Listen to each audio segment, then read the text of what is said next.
Hey guys, you've heard of the Young Turks podcast because you're listening to it right now. But make sure that you subscribe and give it a 5-star rating if you like it. Thank you for listening.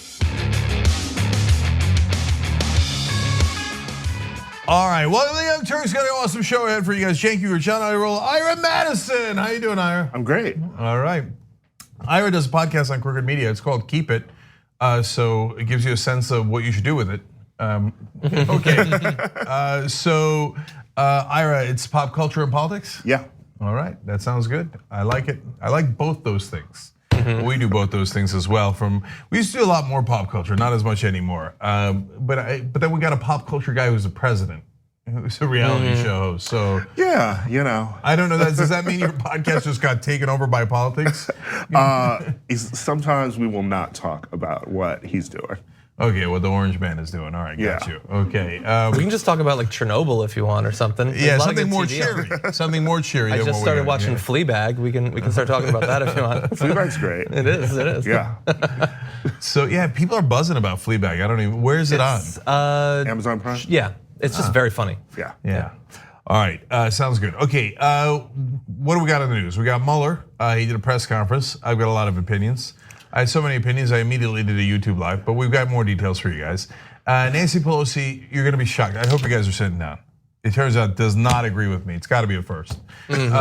So we will get to her diagnosis of this. But speaking of diagnosis, we'll also have some fun, interesting topics for you guys later in the program, and some disastrous ones as usual. We've got in the second hour, we got Living While Black. Apparently now you can't go fishing.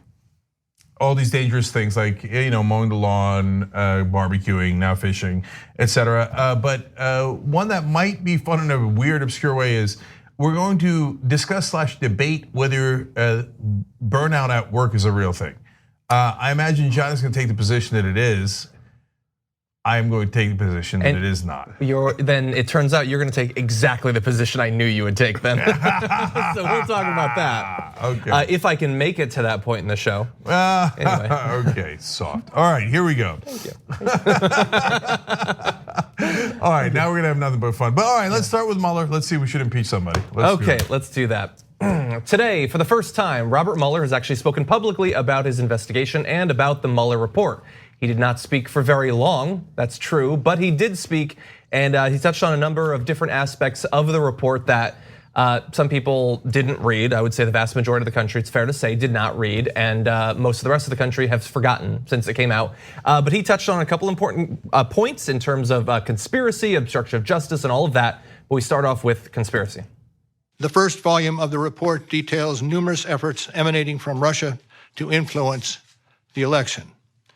This volume includes a discussion of the Trump campaign's response to this activity, as well as our conclusion that there was insufficient evidence to charge a broader conspiracy. Just briefly before we jump into the substantive analysis, I do want to just recognize he is speaking for the first time, which we were not expecting. Yesterday on the show, we asked him to. No big deal. Yeah, I'm not saying we moved Mueller to do that, but I mean, look, we made a big deal out of it. Yeah, and then we said we questioned his patriotism because he was putting his pride of like, hey, I don't want to be involved in politics because it would offend my sensibilities, over being truthful to the American public and making it clear. Did we actually move him to? Yeah, no, we didn't. Okay, anyway, but we gave it our best shot, and there he is today. All right, now on to the substance. So. At least I can go home to my dad, by the way. My dad kept saying, why you don't get Robert Mueller to speak right away? Dad, mission accomplished. Okay, okay, so anyways, now onto the substance. This is very important because on two grounds. One, if you thought that he had colluded during the election, here is Bob Mueller saying very clearly insufficient evidence. That doesn't mean that he didn't do it, but it means they wouldn't have tried him. They wouldn't not only have convicted him, they would not have even brought charges against him. So if you were in that camp, I think that you feel pretty vindicated about insufficient evidence on what is really what we've all called collusion during the election, okay? Now that is going to be an important juxtaposition to what he says next. What were your thoughts, Ira? Yeah, I wish he had talked earlier. I feel like everyone wants that. This press conference happened. It was like there are all sorts of people looking for press conferences every day.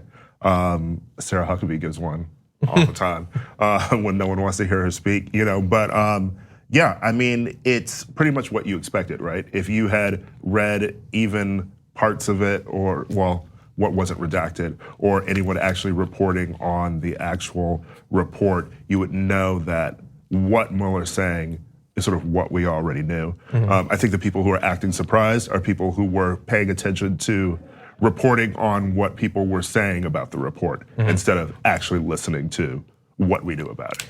Or some of them might be a little bit confused because they paid attention to Barr's memo about the report. Of course. And just trusted that whatever he put in there would be true. Turned out to not be the case. But nothing there about the conspiracy was anything that we didn't know. He turns in this next clip to obstruction of justice. And here he does reveal something pretty significant that it would have been amazing to know far earlier. We're gonna touch base on that in just a sec, but here he is talking about obstruction of justice. The order appointing me special counsel authorized us to investigate actions that could obstruct the investigation. And we conducted that investigation, and we kept the office of the acting attorney general apprised of the progress of our work. And as set forth in the report, after that investigation, if we had had confidence that the president clearly did not commit a crime, we would have said so. We did not, however, make a determination as to whether the president did commit a crime. The introduction to the volume 2 of our report explains that decision. It explains that under long-standing department policy, a president cannot be charged with a federal crime while he is in office. That is unconstitutional. Even if the charge is kept under seal and hidden from public view, that too is prohibited. The special counsel's office is part of the Department of Justice, and by regulation, it was bound by that department policy. Charging the president with a crime was therefore not an option we could consider. You could have considered saying that a year and a half ago, I think. It seems, I mean, there'd been debate along the way about how seriously he would take that memo. There, he referred to the content of the memo or the decision as determining constitutionality, which is, I would say, a very serious attachment to that. Explicitly. Mueller, you finally talk, and now he just wants to cut in on everything. Anyway, so there, he's taking it so seriously that he's saying it would be unconstitutional to levy charges against the president, which I don't believe that the constitutionality of that has ever been tested. I wouldn't necessarily want this Supreme Court to do it. But there were never going to be charges. There could never have been charges. Why was that not stated a year ago publicly? Yeah, so I want to touch on that too, but I don't want to lose track of the money quote here.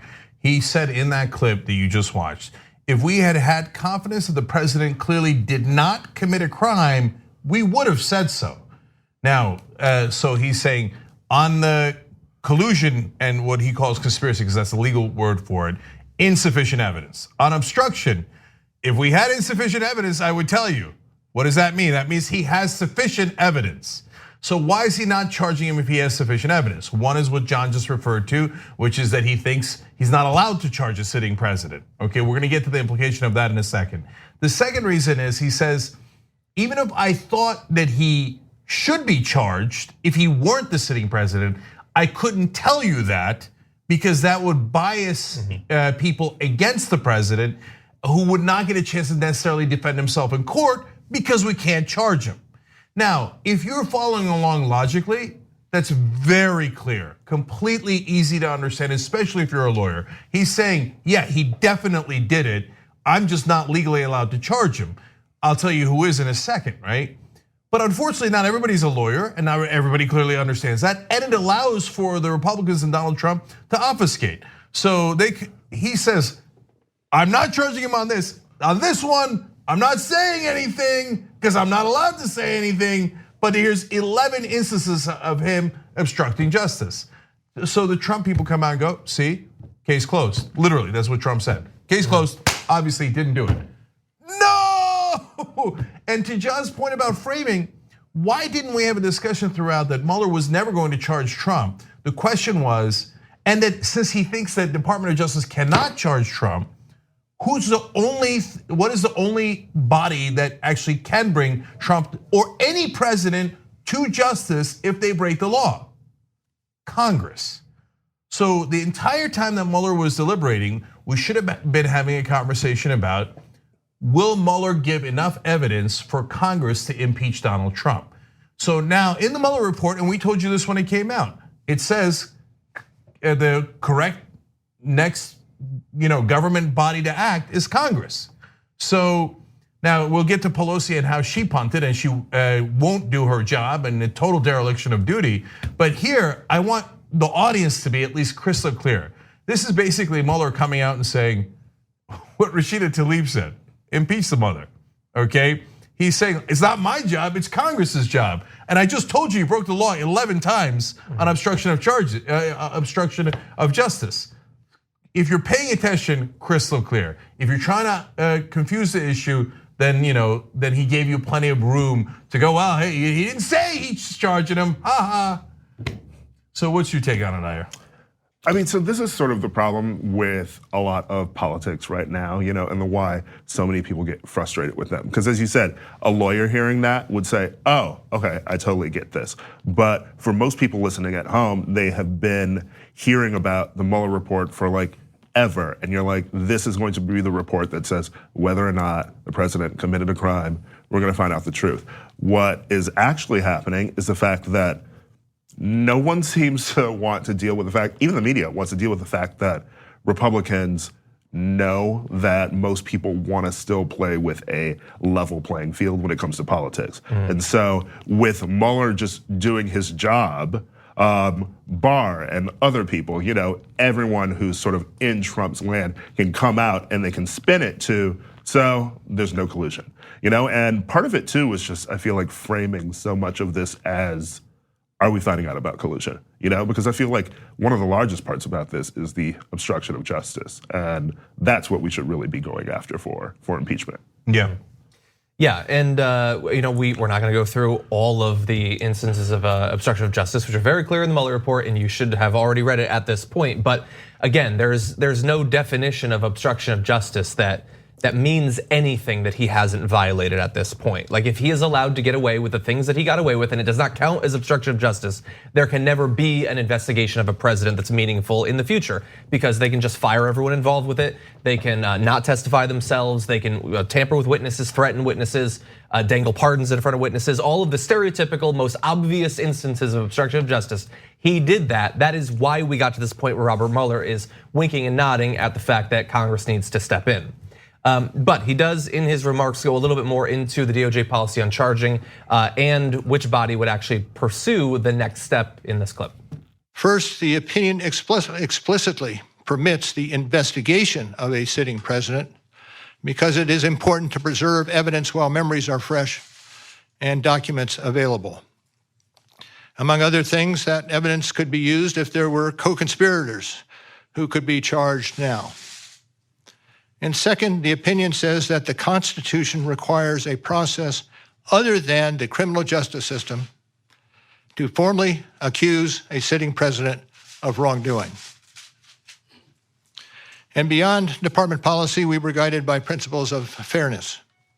It would be unfair to potentially accuse somebody of a crime when there can be no court resolution of the actual charge. So he's obviously saying there, he did it. I'm not allowed to charge him, and I think it'd be unfair to say he did it without charging him because he wouldn't be able to defend himself. But that's obvious to anyone who's logical and paying attention. But so what he's not being fair to is the American people. The American people thought he was gonna come out and say, did he do it or didn't he do it, as Ira pointed out earlier, right? And Mueller says, well, look, I wanna preserve my reputation and I don't wanna be attacked by Democrats or Republicans, so I'll do this punting thing where I'll say, look, I gave you 11 cases where he clearly violated the law, and so it's up to you now, and I'm not gonna interpret it for you. Well, I wish the American people were that sufficiently logical and understood exactly what's happening. If you watch the Young Turks, you do. If you saw it there and you see the explanation, it's clear as day. But one of the things that is true of American media today that apparently Mueller does not understand enough or doesn't care about is, I was talking to another reporter today and I said, well, obviously he said clearly he implied that he did it. And he said, well, you can't say that. You can't say that.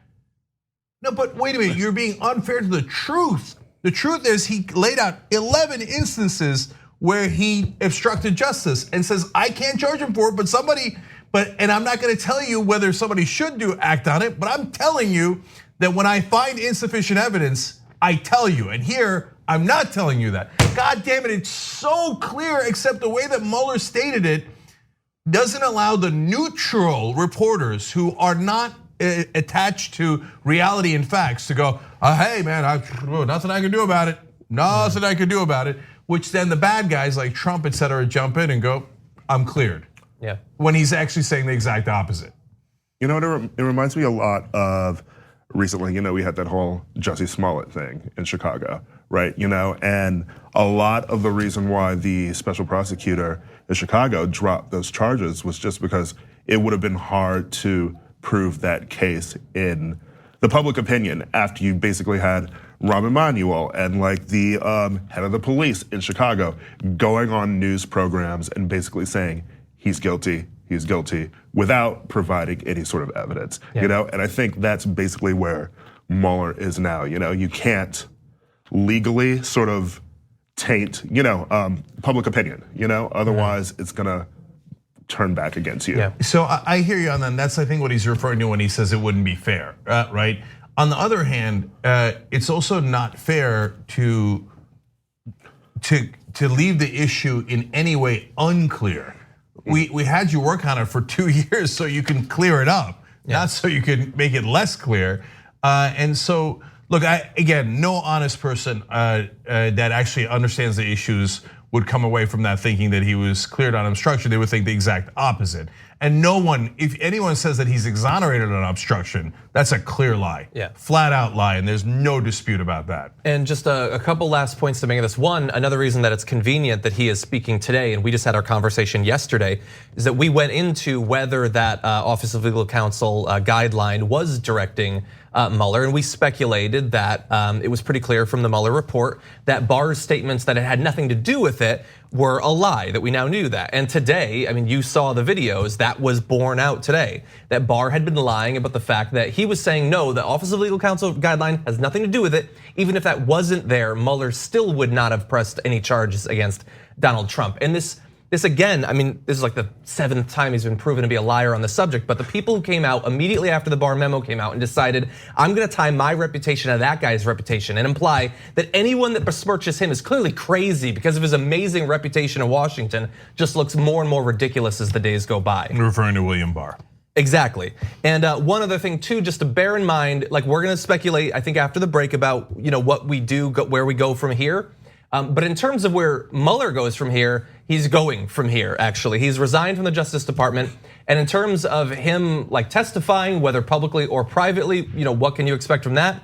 Well, he said, I hope and expect this to be the only time that I will speak about this matter. I am making that decision myself. No one has told me whether I can or should testify or speak further about this matter. And he also says that even if he does testify, he will not go beyond anything that is revealed in the Mueller report. So from the point of view of Robert Mueller, while there might still be value to him speaking, it will not be in terms of revealing new information to us. Okay, I mean, first of all, he doesn't get to decide that. If the House subpoenas you, you must comply with the subpoena. So that's a sad day for you that you'd rather be fishing and again, preserving your precious reputation according to your interpretation, right? But if you get a legal subpoena, you're a lawyer, you figure it out. You have to respond to it. Not if you're Hope Hicks. Exactly. But Mueller is not in existential question. Yeah, Mueller's not part of the Trump team. So he, if he says, "Oh, Trump told me not to do it," I mean, then you lose all respect for him. And I'm not. Look, there's nothing wrong with his investigation. And his conclusion is clearly that the president did obstruction of justice, which is a very serious felony. It's just the only issues are with the framing. If he allowed for questions, which he didn't, perhaps the most relevant question would have been what he said in the report, but he'd like to have it be clarified in that press conference that everybody was paying attention to. So if the Department of Justice cannot act and a president has committed a crime, who should act? And there's a very clear answer to that, Congress. Because you can't say nobody can act. What if the president came out on 5th Avenue and shot someone and killed him and said, haha, I'm a president. The Department of Justice cannot indict a sitting president. Mueller just told you it's unconstitutional. So I get to, you know what? Somebody else step up. I'm gonna kill the next guy because I'm totally above the law. Well, Mueller would say if you asked him about that, well, no. There is someone who could act. Who is it? Congress. So, which then leads to Nancy Pelosi. We'll talk more about it later in the program, but I'll tell you right now, when Nancy Pelosi says she's not going to act, she's saying, I'm putting politics over a rule of law, over principle, and I'm gonna let him slide. I'm gonna let the criminal go. And so at this point, Mueller has made it crystal clear. Next stop, Nancy Pelosi. Ball's in our court, and today, one more time, she said, no, I won't do it. And so the resistance has totally turned into the assistance. So maybe she should apply to work at the White House. I've got more anger about that a little bit later in the program. So let's take a break. Let's talk about her. We'll talk about the Fox guys. Yeah, I mean, look, it's so clear. A lot of the Fox guys are like, yeah, he did it, right? So we'll show you the tape and you'll see for yourself. So come right back. We'll do that next. We need to talk about a relatively new show called the Republic, or UNFTR. As a Young Turks fan, you already know that the government, the media, and corporations are constantly peddling lies that serve the interests of the rich and powerful. But now there's a podcast dedicated to unraveling those lies, debunking the conventional wisdom. In each episode of On the Republic, or UNFTR, the host delves into a different historical episode or topic that's generally misunderstood or purposely obfuscated by the so-called powers that be, featuring in-depth research, razor-sharp commentary, and just the right amount of vulgarity. The UNFTR podcast takes a sledgehammer to what you thought you knew about some of the nation's most sacred historical cows. But don't just take my word for it. The New York Times described UNFTR as consistently compelling and educational, aiming to challenge conventional wisdom and upend the historical narratives that were taught in school. For as the great philosopher Yoda once put it, you must unlearn what you have learned. And that's true whether you're in Jedi training or you're uprooting and exposing all the propaganda and disinformation you've been fed over the course of your lifetime. So search for UNFTR in your podcast app today and get ready to get informed, angered, and entertained all at the same time.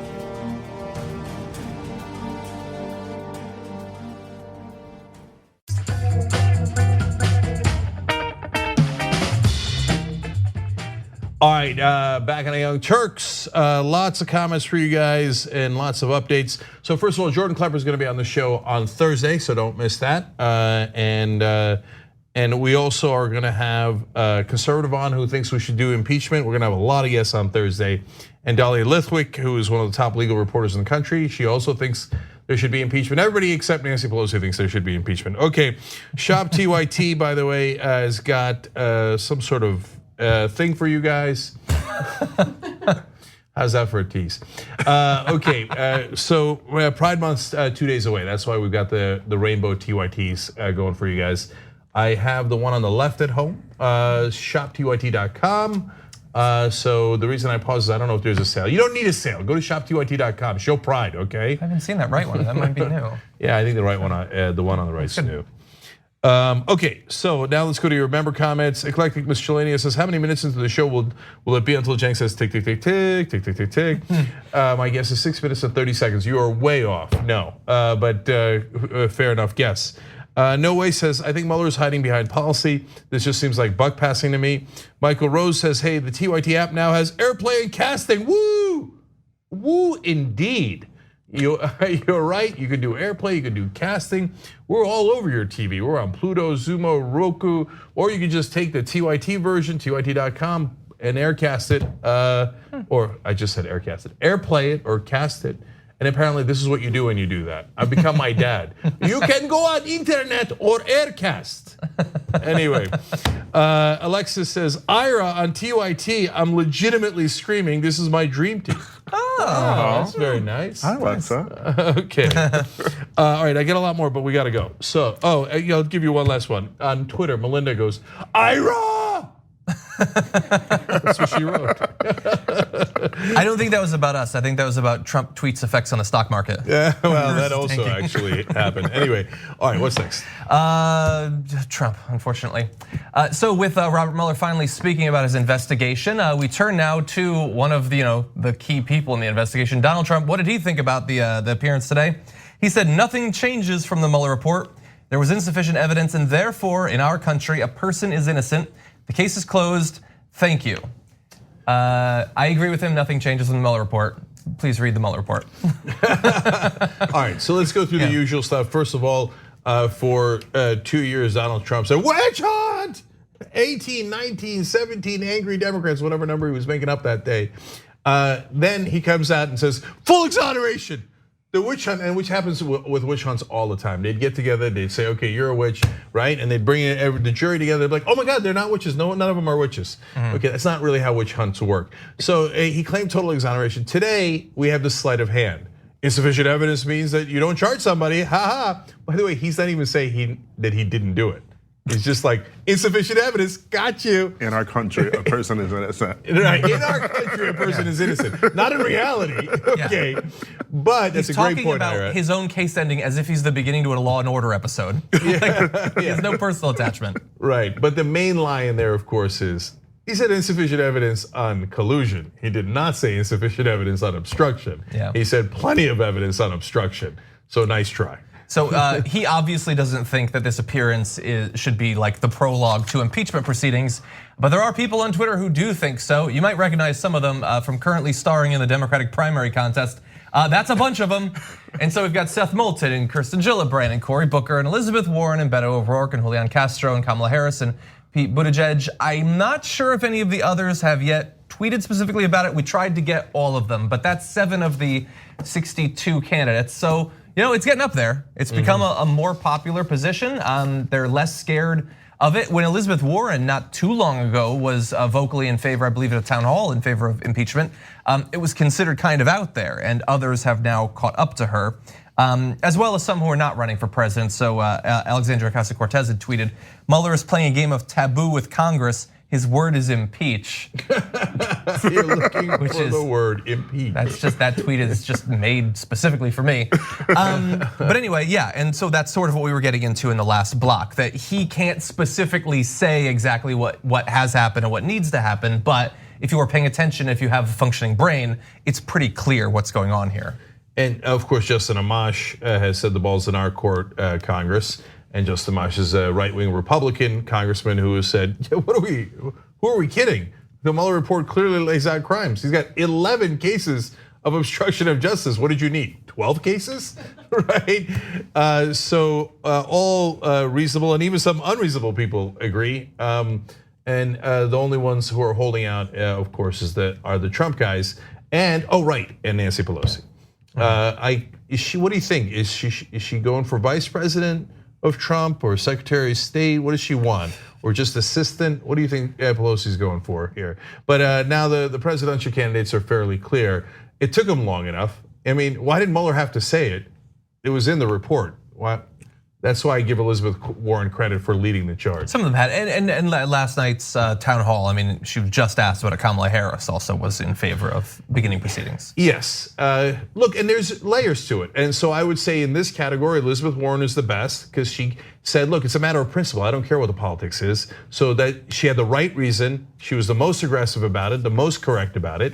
And then people like Kamala Harris and actually Julian Castro is very aggressive about it too. I really liked a lot of what he said about it, and he had very good reasoning to back it up. And you could tell who's hedging and being careful and who's being more aggressive. So great credit to Castro. And then you get to the other end, and Biden goes, I'm with Pelosi, man. I don't even want to do anything. If I get into office for 4 years, I'm not going to do a damn thing, right? So that's Biden in a nutshell. But to be fair, Bernie Sanders has been mediocre on this issue. So he's like, well, if this, if that, then we should do impeachment.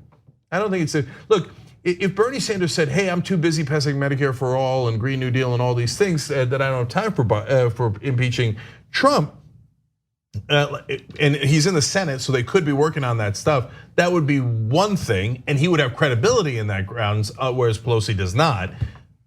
But they're not doing that either. So they're not doing it in the House, they're not doing it in the Senate. So you got all the time in the world. So I don't love Sanders' position on this. He's barely getting there now. Yeah. Any thoughts there? Yeah, I mean, it's obvious that even the people on Trump's side are sort of playing the media game. When Sarah Sanders made her statement, she says that there's no collusion and there's no conspiracy, but when she talks about obstruction, she says the Department of Justice agrees that there's no obstruction. So like she's throwing it back to Barr again, and it's once again, this idea that if someone's gonna do something, you just sort of have to do something. And what confuses me the most is when you talk about like Nancy Pelosi or something, like sort of what politics they may be playing about, can we go for impeachment or can we not go for impeachment? It seems like from most polls that keep coming out, most of the American public would be in favor of impeachment. And you have most of the 2020 candidates in favor of it. So I just don't get the hedging. I don't get what they're afraid could happen if impeachment proceedings again. Yeah.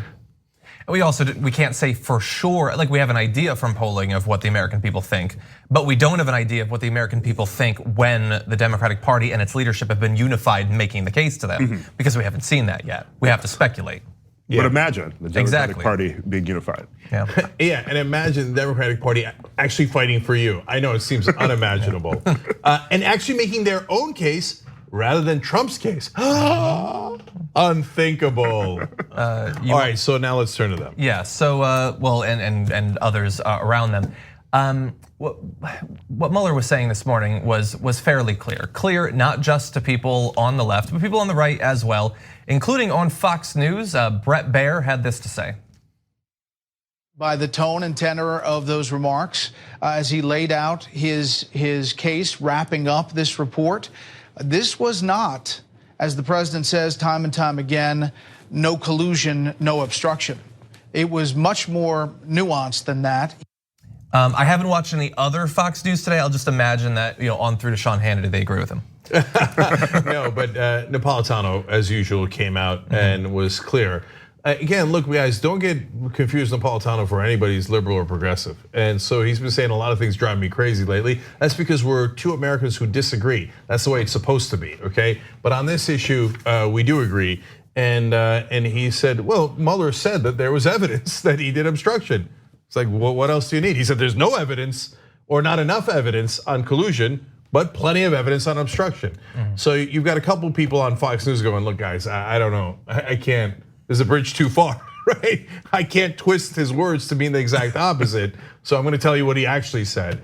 So we'll have to see tonight. But you know what Hannity's going to say and Lou Dobbs. Lou Dobbs is going to say, arrest them all. Who, Trump? The guys who committed the crimes? No, the people who pointed out the crimes. But literally that's what they say. Yeah. And they're now starting investigations. And we'll see if Trump has told William Barr to start investigations on everyone who investigated him. I'm sure that they'll be just as careful as Robert Mueller. And then once they have information, they'll be just like Nancy Pelosi and say, well, but I don't know, how's it gonna play out? I just wanna be careful, so I probably won't do anything. Or with almost no evidence, they'll barge in and start to lock people up. So the disparity here is out of control. But for the moment being, the important takeaway from this is whether it's Justin Amash, Bret Baier, Napolitano, even the right wing, and Baier, all those guys are a million miles from progressive, a million miles from moderate. Even those guys are saying, yeah, he obviously did it. Yeah. And so why don't we play a game now? Okay. So we're gonna see how strong you can seem like you're being without actually promising to do anything. And the first contestant is going to be Chairman of the House Judiciary Committee, Gerald Nadler. And so here's what he had to say today. With respect to impeachment question, at this point, all options are on the table and nothing should be ruled out. What Special Counsel Mueller said loud and clear today for the American people is that President Trump is lying when he says no collusion, no obstruction, and that he was exonerated. If Mueller wanted to exonerate the president from having committed the crime, he would have said so. Instead, and he says he would have said so. With regards to impeachment, will you then move forward at a particular time? You say it's on the table, but what exactly does that mean specifically? We are following through in our investigation. We will continue to do so, and we'll make decisions as they seem indicated. Okay. Yeah, we're following procedure. We're going to keep to the timeline, and we expect it will conclude sometime after the sun has expanded in size and consumed the earth. Yeah. So about 7.5 billion years. Something like that. Yeah. So look, reporting from people inside, and sometimes literally Democratic congressmen will go on TV, like Steve Cohen did, and say the overwhelming majority of the Democrats on the House Judiciary Committee want to impeach. They think the obvious is that the evidence is obvious, and that if we don't act, it'll seem like we're letting the president be above the law. I think that Nadler, based on the reporting I've seen, actually agrees with that. But Pelosi, who is the Speaker of the House, will not let anyone take action, will not let anyone actually be a Democrat, will not let anyone oppose Trump. Remember when he was called the resistance? Hilarious, hilarious. So now it's the assistance, of course, and Nadler here has to go up there and go, Trump obviously did it, he was lying about not doing it, and Pelosi tells me I have to do nothing but wait. And so that's what you just saw there. So let's go to the chief assistant for Donald Trump, Nancy Pelosi, and let's see what she has to say. Let me just say that I'm very proud of our House Democrats. They've been very, shall we say, conscientious about how they've reached their decisions. And I think it's like 35 of them out of 238, or maybe it's 38 of them out of 238 have said that they wanted to be outspoken on impeachment. And many of them are reflecting their views as well as those of their constituents. Many constituents want to impeach the president. But we want to do what is right and what gets results. What gets results. And we have to remember, so yes, there are some, and the press makes more of a fuss about the 38 than the 200. Okay, so first of all, if she's telling the truth, okay, fine, there's 200 of them who want to help Donald Trump, who say, let's cover up Donald Trump's crimes. So Nancy Pelosi, if she's correct, then she just threw her whole, most of her Democratic colleagues under a bus. Another set of group of people that she threw under a bus was her voters. She said, "Oh, my voters want to impeach, but we have to do what's right." You understand the words that you just used? You said, "Oh, like my idiot, rabble-rousing voters who I basically despise want to impeach, but I'm not going to listen to them. I'm going to do what's right." So you framed it as not only are your voters wrong, but they're almost immoral. And that the bastion of morality is Donald Trump, because you will not impeach him, because that is the right thing to do. That is as bad as you could possibly imagine. I mean, the leader of the Republicans couldn't do more damage to the Democratic Party than Nancy Pelosi just did. And she also says, I'm gonna do what gets results. What results? On what? What are you doing? She always says like, oh, I've got other priorities. Really? You're against Medicare for all, you're against Green New Deal, you couldn't even get $15 minimum wage passed. I thought you were a master legislator, what the hell's going on? You got plenty of time on your hands. What are you doing if you're not doing impeachment? Go ahead, we'll wait. Apparently we'll wait a long, long time. You're not doing anything otherwise anyway. This is at best cowardice, at best. All right, that's my thoughts. Over to you, Ira. Well, I mean, I thought the magenta outfit was lovely. I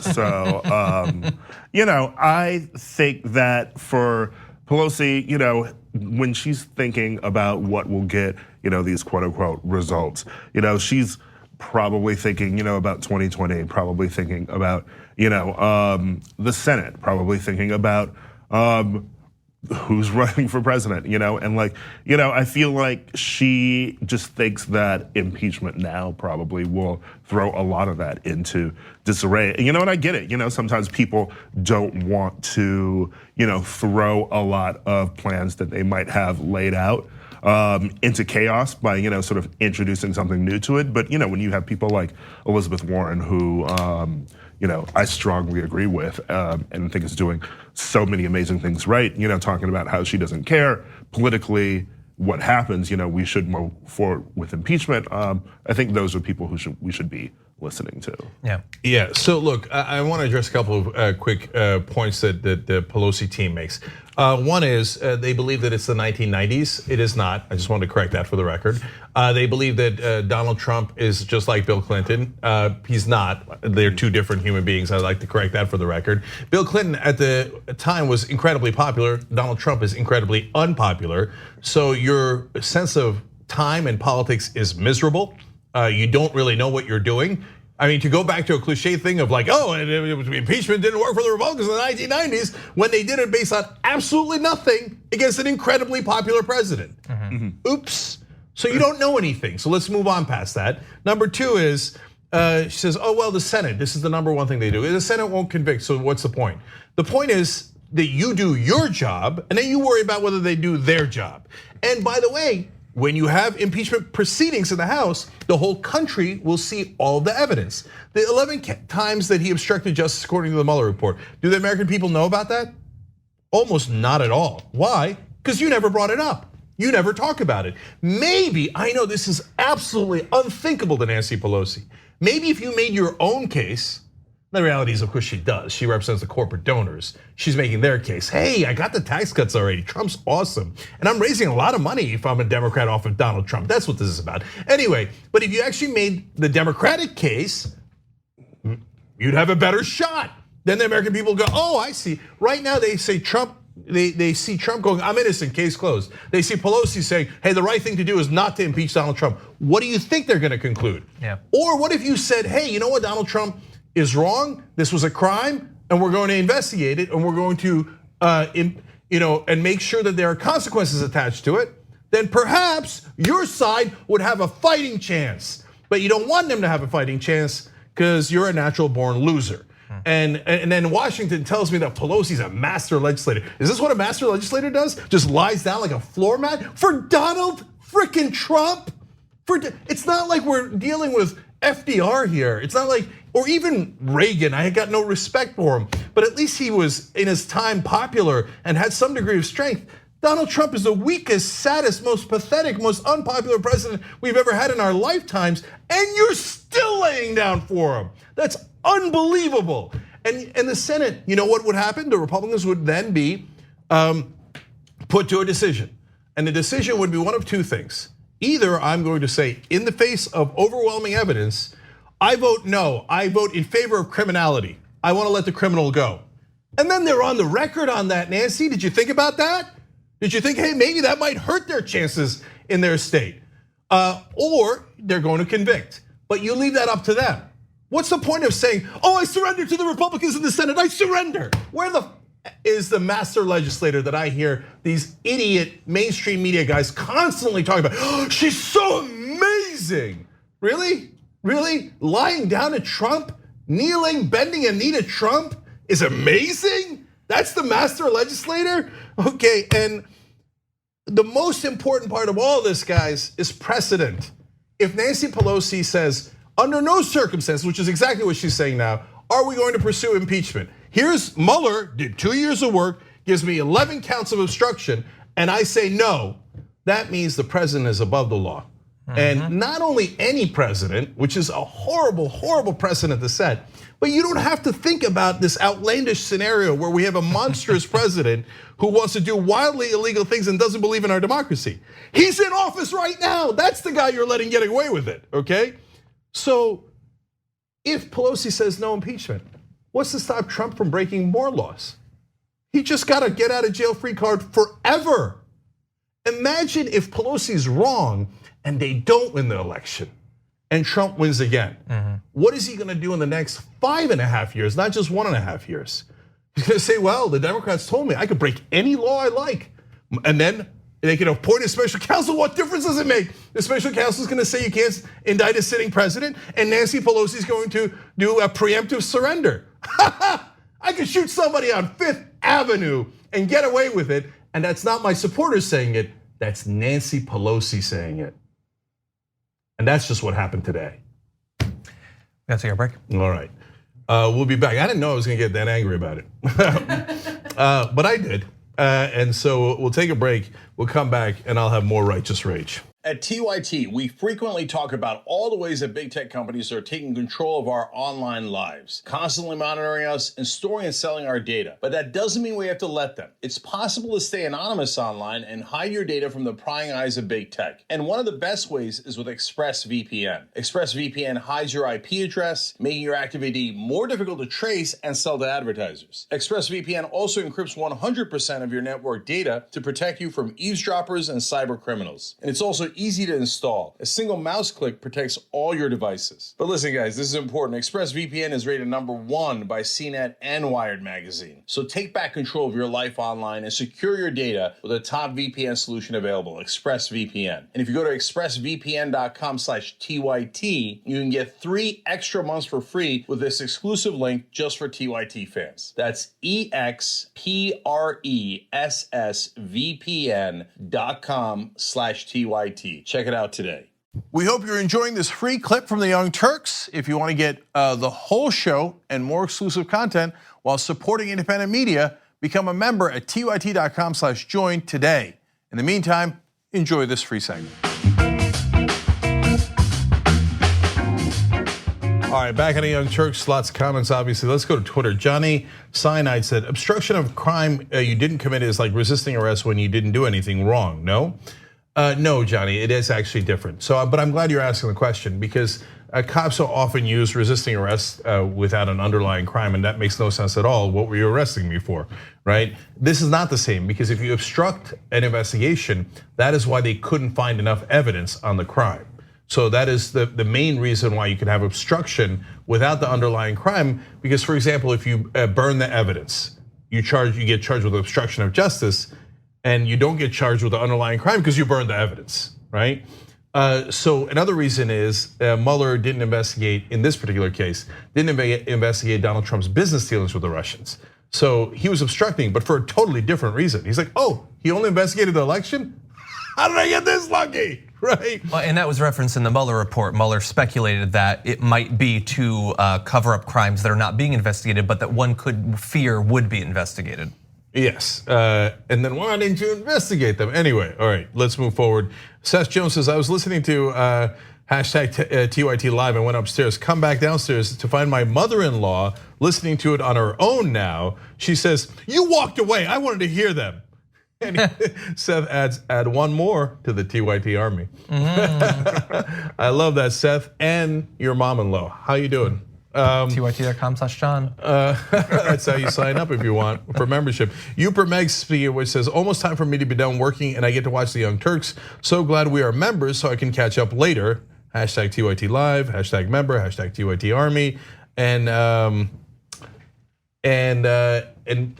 by the way, you can try it out for free. We're doing tyt.com/trial. You get a week free, so there's a good time to sign up. You could also do it through tyt.com/John. Just one from the member section. I bathe in a very stable genius's tears, writes in. Cenk, don't apologize for Cenk and destroy session. If we all calm down, then the dust will settle and things will be normalized. This political state shouldn't be normalized. So thank you for saying that. I appreciate it. Just one last thing. I want to tell you about our partner. You guys know about it, aspiration.com/TYT.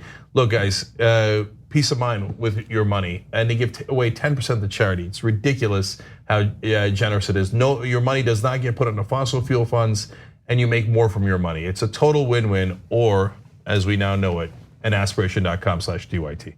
All right, so that's a great way to do finances. All right, John, go. Okay, Mitch McConnell is a raging hypocrite, but he's okay with that, as he'll make clear in a video we're about to show you. Now, bear in mind, back just a couple of years ago, Merrick Garland was nominated to the Supreme Court during the last year of Barack Obama's second term, and Mitch McConnell said, we don't confirm people in the last year. Well, now he's got a Republican president. What does he think about that situation in the near future? Here's what he said. If the Supreme Court justice was to die next year, we'd fill it.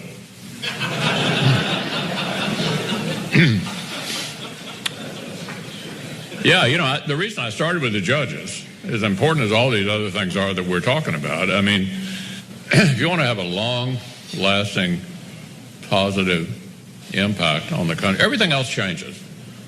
I remember during the tax bill, there were people agonizing over whether one part of the tax bill was permanent or not. I said, look, the only way the tax bill is permanent depends upon the next election. The next election.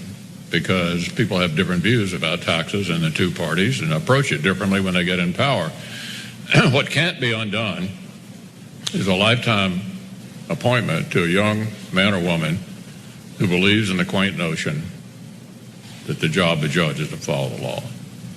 So that's the most important thing we've done for the country, which cannot be undone. Yeah, it's not technically true. They can be impeached, but apparently that will never, ever happen, no matter how horrible they are. Yeah, so this is the day that Mitch McConnell and the Republicans stopped trying, because they realized mainstream media is asleep. It doesn't matter. We could be as hypocritical as we want, and we could be as brazen as we want, and just tell them. So you see that smile he had? We'd fill it. So look, in case you don't know, just real quick, one more time, Merrick Garland appointed in March of 2016 when Obama was president. Presidents get to appoint Supreme Court justices. McConnell said, well, you are not even gonna get a hearing. For 293 days, he would not allow a hearing. And why? He said, oh, well, in the last year of a presidency, obviously you can't fill it because then the next president should decide. So they asked him a question here. If you said in the last year you can't fill a position, and he smiles and goes, oh no, we'd fill it. And then his spokesperson put out a statement saying, they asked him, what's the difference? He said, oh, well, last time we controlled the Senate, so we didn't want his appointment to go through. And now we have a Republican president and a Republican controlling the Senate, so we let the appointment through.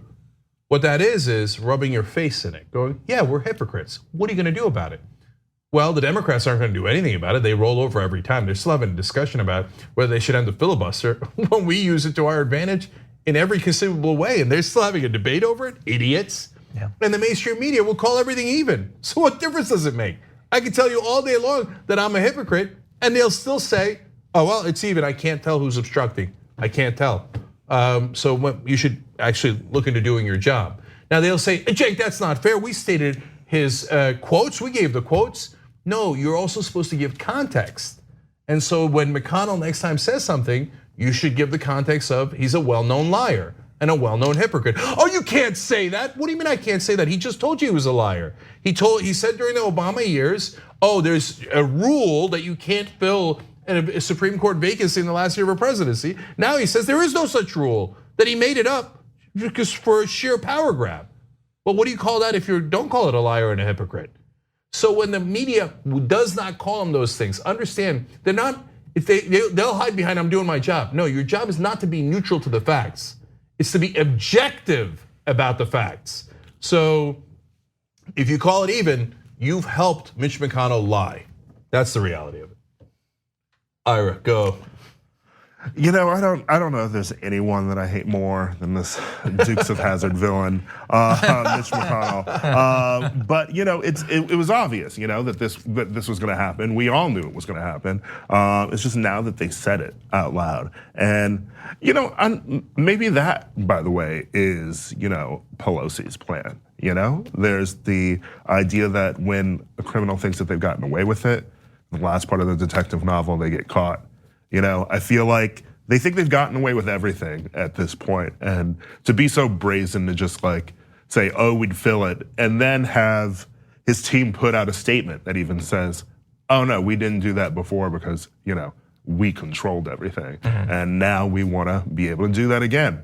I mean, at some point, either things just burn all the way down or they become so sloppy that they burn. So let me just address that real quick. Oh, sorry, go ahead, John. The issue is that, again, you can technically remove someone from the Supreme Court. It's never gonna happen. It doesn't matter who they are, what they've done, how they got on the Supreme Court. Kavanaugh is the proof of that. But Mitch McConnell, because of that, is basically right. It can't be removed. It's the most permanent thing in politics. They did what they did in the last year of Obama's presidency, and now they've gotten 2 seats already in just a couple of years. Could well get a 3rd or a 4th. If he gets a 2nd term, then that's the majority of the court will be Donald Trump appointees. It could have moved in a totally different direction that would have been a great ally to an eventual progressive president. Now, instead, for 20, 30, 40 years, we have got a hard right Supreme Court. And so never forget the stakes in the Supreme Court when you're choosing your president. Okay, so to address what Ira was saying, my rule about Donald Trump is there's never any strategy. He can't think 2 steps ahead. He can only think 1 step at a time. So people are always like, oh, is he just trying to do a distraction? Is he then going to do this or that? No, there is no then. There's no then. Whatever's right in front of him. Me want money, me grab. Me want lie, me say lie, right? Him no, but Mitch yes. I think Mitch. No, Mitch has a plan, no question. Totally agree with you on that.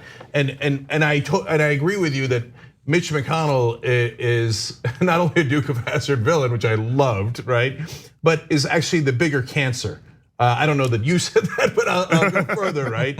Because Trump is hopefully a one-time thing, and he's personally corrupt, and he's so obvious about it. Whereas Mitch McConnell is the heart of darkness and the heart of this corrupt system that keeps the money in politics, keeps the corruption going, is brazen about it. And the mainstream media is willing to call out Trump from time to time, but they are not willing to call out their beloved Mitch McConnell because they're, oh, well, he said, she said, I can't call him out. There's, Mitch McConnell, Nancy Pelosi. Well, of obviously, course, we don't the play party, that game. right? Because he is the party, that's right. He's what the GOP is, and Trump is, he's an aberration. He's the crazy thing that they couldn't contain, during 2016. So now they have to work with him. But once he's gone, they can just go back to being evil with another Republican candidate who will play by the rules. 100%, and that's what the media doesn't call out. It drives me crazy. Last thing though, now the flip side of the Trump rule is for the Democrats. And I literally wrote about this back in 2004, and I've been saying it for the entire 17 years that the Young Turks has been on air, okay? They're never going to use their powder. They always say, well, we're gonna keep our powder dry. We're gonna keep our powder dry for when we really need it. My God, if we don't really need it now, when are we ever gonna need it? Here's a guy who's a lawbreaker in office, wildly out of control, incompetent, mentally unstable, vicious, running roughshod through the country. Mitch McConnell, his evil henchmen, rubbing your face in their lies and hypocrisy, etc. And the Democrats say, keep the powder dry, keep the powder dry. You don't want to do impeachment. You don't want to call out McConnell. Yesterday, Kamala Harris was on a town hall. They played her that tape. I mean, you see our reaction to it. She was like, oh, well, she didn't even address the hypocrisy. So, and I don't mean to pick on Kamala Harris. It's almost all the Democratic leadership. They never act. They're never gonna act. Look, aren't you dying for a strong Democrat? Someone who's gonna come in and say, politically speaking, I'm going to break Mitch McConnell's back and I'm going to drink his spinal fluid. And I'm going to make sure that that son of a bitch never puts someone else on the Supreme Court ever again, right? Imagine a Democrat saying that. That seems unbelievable, right? Now with AOC and Tlaib, et cetera, you're beginning to believe that it's possible, right? But for the Nancy Pelosi of the world, oh my God, it's Chuck Schumer. Chuck, where you at, Chuck? So he said today, he's a hypocrite. Wow. I think it was with a tweet where he had used characters to make a sign that said Mitch McConnell is a hypocrite, so that's good. Yeah. I love a meme. Okay. I love a good meme. Okay.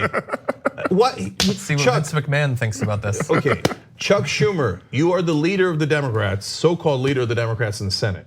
You're supposed to come out and say, challenge the media to say, the leader of the Republicans just admitted he's a liar and a hypocrite. I want every one of you to write that in the paper. If you don't write that in the paper, you're not allowed in my press conference anymore because you're not journalists.